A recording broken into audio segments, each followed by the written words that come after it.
బీజేపీకి తొందరలోనే చావు డప్పు కొడతాం, కుట్రలు చేస్తే ఊరుకునేది లేదు. రాష్ట్ర బీజేపీ నేతలు సన్నాసులు, ప్రజల నుంచి మీకు తిరుగుబాటు తప్పదు. కాంగ్రెస్ ఎమ్మెల్సీ అద్దంకి దయాకర్ అన్న మాట్లాడింది మంచిగానే ఉంది, కానీ ఈ బీజేపీలకు సహకరించేదే మన ముఖ్యమంత్రి గారన్న. మరి ఆ విషయాన్ని మర్చిపోతే ఎట్లనే మీరు? బీజేపీలకు సహకరించేది, మోడీ చెప్పినట్టు చేసేది, మోడీ ఏం చెప్తే అది చేసేది మన రేవంత్ రెడ్డి గారు, మన ముఖ్యమంత్రి గారు. ఇక నువ్వు బీజేపీలను తిడితే ఏమొస్తుంది? మొన్న మోడీ అపాయింట్మెంట్ ఇప్పించారు రేవంత్ రెడ్డికి. ప్రధానమంత్రి అపాయింట్మెంట్ ఎవరు ఇప్పించారన్నా? మన బండి సంజయ్ ఇప్పించిండు.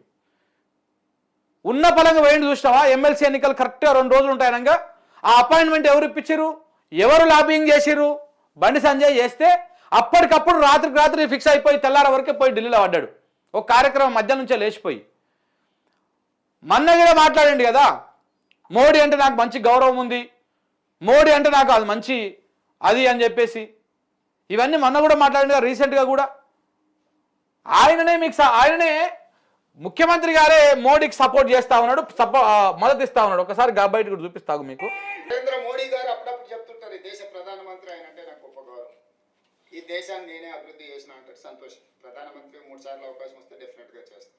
అది సో ఇట్లా ఇదే కాదు, ఇంతకుముందు గతంలో కూడా నువ్వు బడే బాయివి, మేము చోటే బాయిని, మమ్మల్ని చూసుకోవాలి, నీ గుజరాత్ లెక్క మేము డెవలప్ చేస్తాము, నీ గుజరాత్ అద్భుతంగా డెవలప్ చేస్తాము, మేము కూడా డెవలప్ చేస్తామని గతంలో కూడా మాట్లాడండి. బడే బాయ్ చోటే బాయ్, ఇది ఎవరో చెప్తున్నది కాదు కదా, ఇది మీ ముఖ్యమంత్రి గారే చెప్తా ఉన్నారు. మోడీకి నేను సహకరిస్తా ఉన్నా, మోడీ నాకు సహకరిస్తా ఉన్నాడు, మేమందరం అలాయి బలాయిలో ఉన్నాం అని చెప్పేసి. మీలాంటి వాళ్ళేమో పాపం ఇట్లా అమాయకులు అయిపోతా ఉన్నారు. ఖట్టర్ కాంగ్రెస్ నాయకుడు అద్దంకి దయాకర్, దాంట్లో ఎలాంటి డౌట్ లేదు. కానీ ఇగో మీరు బీజేపీకి తొందరలోనే సాగు డప్పు కొడతా అని మీరు అంటుర్రు, కానీ ఆయన కాంగ్రెస్ పార్టీని చంపేసి బీజేపీకి పోదామని ఆయన చూస్తున్నాడు. డిఫరెన్స్ చాలా ఉందన్న. ఇది అద్దంకి దయాకర్ అన్న కానీ మిగతా కాంగ్రెస్ నాయకులు కానీ అర్థం చేసుకోవాల్సింది ఏంది, సాగు డప్పు ఎవరికి కొట్టాలి? ఇక ఊరోళ్ళకి పోతే ఏడైనా సరే కాంగ్రెస్ పార్టీ అంటే ఇక అది తిట్టినోడు కానీ తిట్టినోడు లేడు. అంటే అన్ని హామీలు నెరవేరకుండా, అన్ని పథకాలు ఫెయిలు, ఏ పథకం అమలు చేయలేదు. ఇచ్చినటువంటి 6 గ్యారంటీలల్లో 6 గ్యారంటీ కూడా పూర్తి స్థాయిలో ఇప్పటిదాకా అమలు చేయలేదు.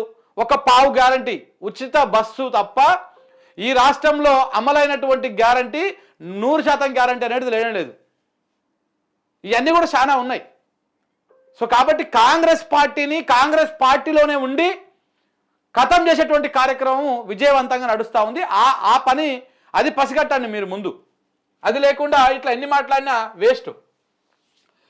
ఎనుములను నమ్మితే అన్ని ఎగవేతలే. సిద్దిపేట జిల్లాలో మహిళా జాబ్ మేళా. చిన్న ఉద్యోగం అని చులకన భావంతో చూడొద్దు, ఏ ఇబ్బంది ఉన్నా నేను చూసుకుంటా. యువతకు భరోసానిచ్చిన ఎమ్మెల్యే హరీష్ రావు, మాజీ మంత్రి ఎమ్మెల్యే హరీష్ రావు నిన్న సిద్దిపేటలో ఈ జాబ్ మేళా, మహిళా జాబ్ మేళా ఒకటి పెట్టి ఈ చిన్న ఉద్యోగాలని మీరు అది కాకుర్రి, ఏ ఉన్నా నేను చూసుకుంటా అని చెప్పేసి వాళ్ళకు భరోసా ఇచ్చినటువంటి వార్త. అయితే ఇక్కడ చూడండి, డీలిమిటేషన్ పైన ఇంకా మేము చెప్పలేదు,